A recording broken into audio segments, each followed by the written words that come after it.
Hi, I'm Stephanie Nass. Thank you so much for tuning into Vallejo Fit. I'm going to show you how to make my favorite dinner party recipe. It's a seared tuna with a mix of delicious spices that fits nearly every dietary type and is very low in fat.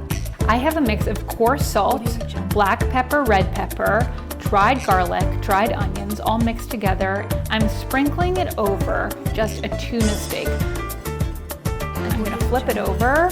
And I'm going to add the spices to the other side.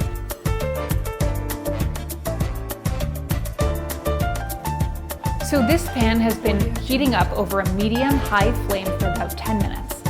I'm going to add some oil onto my grill pan. I love a grill pan because it shows the grill marks on the tuna, and I just love the char. It's such a pretty look. And now with my tongs, I'm just going to place the tuna steak on the hot grill pan.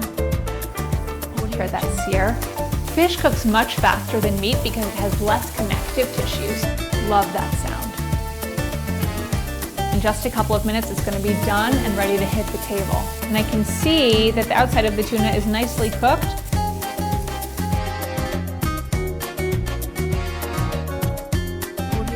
And voila, here is my favorite dinner party entree, a delicious lean tuna that tastes so good.